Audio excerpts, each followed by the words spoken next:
بسم الله والصلاة والسلام على رسول الله. متابعينا ومشاهدينا الأماجد، السلام عليكم ورحمة الله. سنتطرق في فيديو اليوم إلى ما يلي: المعجزة الإيرلندية كما وصفه موقع تيم تولك. إسبانيا تقطع الطريق أمام الجزائر وتستدعي بالعيد وسنهاجي. جوناثان جونسون. ريان شرقي يعاني من مشاكل سلوكية هائلة. ابقوا معنا، لا تذهبوا بعيدا. ليفربول ينافس تشيلسي ومانشستر سيتي وارسنال على الفتى الإيرلندي المعجزة. هذا ما عنون به موقع تيم تولك، مقال يتحدث فيه عن نجم الدين رازي لاعب شامروك روفرز الإيرلندي، حيث قال الموقع: يواجه ليفربول منافسة من تشيلسي ومان سيتي وأرسنال وسيلتيك في سباق التعاقد مع الشاب نجم الدين رازي الذي يتابعه أيضا عمالقة الدوري الإسباني على غرار ريال مدريد. كما وصف الموقع نجم الدين بالاسم الجديد الذي يستقبل أكبر الأندية الأوروبية على غرار مانشستر سيتي، ريال مدريد، ليفربول. وقال الموقع أن نادي ليفربول هو أكثر المهتمين بلاعب نادي شامروك روفرز، ومن المحتمل أن يتعاقد معه في جانفي المقبل، وهذا في إطار رغبة المدرب يورغن كلوب في ضم المزيد من المواهب الشابة للفريق.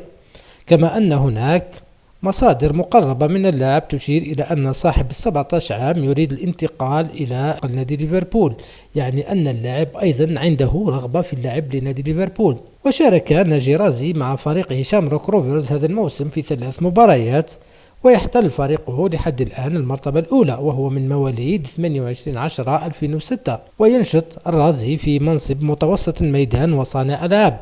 يلعب بالقدم اليمنى، وهو من أسرة جزائرية من ولاية عنابة. وشارك الرازي أساسيا مع فريق جمهورية إيرلندا تحت 17 سنة في بطولة أوروبا التي احتضنتها المجر في الصيف الماضي، وحينها سجل هدفا وساهم في بلوغ فريقه الدور ربع النهائي.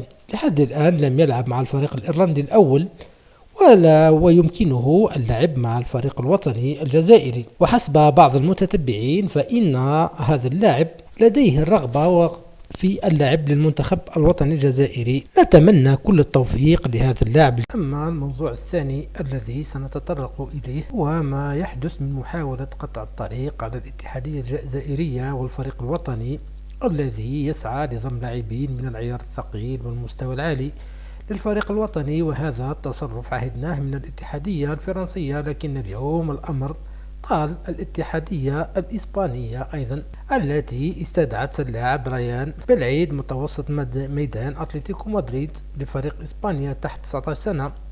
كذلك يانيس سنهاجي مهاجم ريال بيتيس، اللذان تم توجيه الدعوة لهما مؤخرا للانضمام للفريق الوطني لأقل من 20 سنة، وهذا لتحريم الفريق الوطني الجزائري من هذين اللاعبين.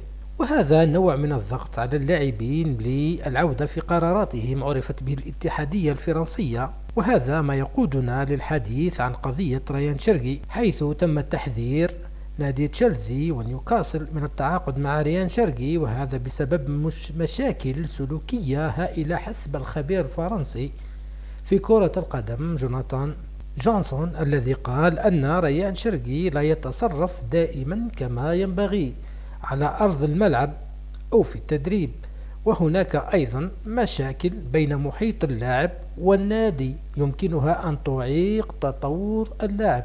ويقول جونسون أيضا أنه غير متأكد من أن تشيلسي ما زال يرغب في التعاقد مع اللاعب، حيث أن نادي تشيلسي سابقا كان يريد التعاقد في الصيف الماضية مع ريان شرقي. نعم، نواصل. بعد أن طفى على السطح مشكل سوء الانضباط، كما قال أنه يتعين على تشيلسي ونيوكاسل تقييم ما إذا كان يستحق المخاطرة أم لا. يعني كلام قاسي جدا وخطير في حق اللاعب ريان شرقي. وكان كل من نادي تشيلسي ونيوكاسل يرغبان في التعاقد مع اللاعب، ومع اقتراب الميركاتو الشتوي ظهرت هذه المشاكل فجأة وطفت على السطح، وأنا أعتبرها مجرد ضغط وتشويش على اللاعب لإفشال انتقاله إلى إنجلترا حتى لا تكون له حرية الاختيار ومن الممكن جدا أن يختار لاعب للفريق الجزائري ويضيع من منتخب فرنسا، ومع العلم أن اللاعب يبلغ من العمر 20 عام